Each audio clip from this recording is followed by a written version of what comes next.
তোমার সাথে আমার আলাপ হয় ফেসবুক থেকে। আমি সেভাবে চিনতাম না তোমায়।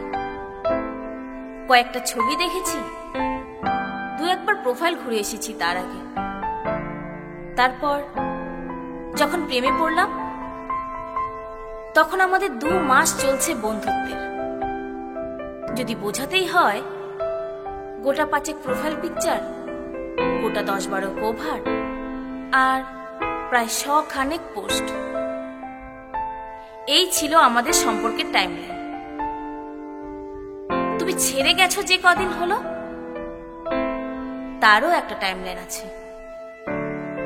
গোটা 3 প্রোফাইল পিকচার, গোটা 6 কভার, ধরে নাও গোটা 50 পোস্ট। কি অদ্ভুত ভালোবাসা ছিল আমাদের। ছেড়ে যাওয়া, থেকে যাওয়া, টাইমলাইন সব কিরকম পাল্টে যায়। তারপর যেদিন আমি তোমার ব্লক লিস্টে গেলাম,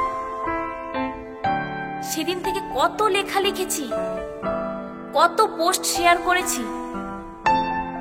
তুমি হয়তো দেখোইনি, বাট দেখেছো হয়তো বন্ধুদের প্রোফাইল থেকে।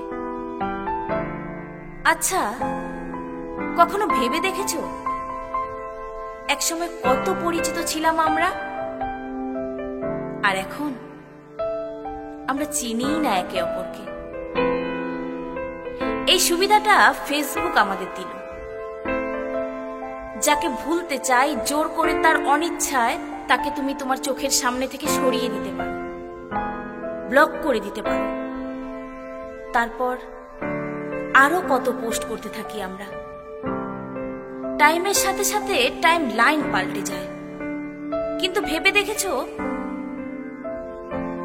একসময় তুমি যাকে চাইলে নির্দ্বিধায়, তাকে এমন পর্যায়ে ঠেলে দিলে আর কোনোদিনও কথা হবে না।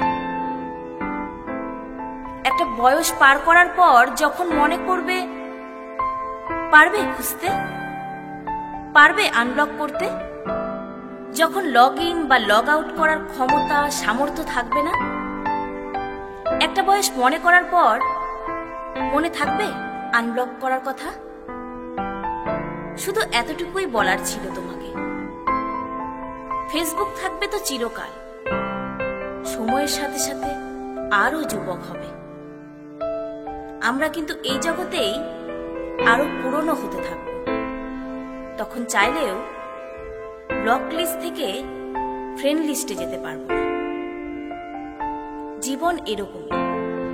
ছেড়ে যাও যদি তুমি চাও, থেকে যাও যদি তুমি চাও, ভুলে যাও যদি তুমি চাও। মনে যদি থাকে, মনে থাকবে। জোর করে মুছে দিলে ফিরিয়ে আনা যায় না।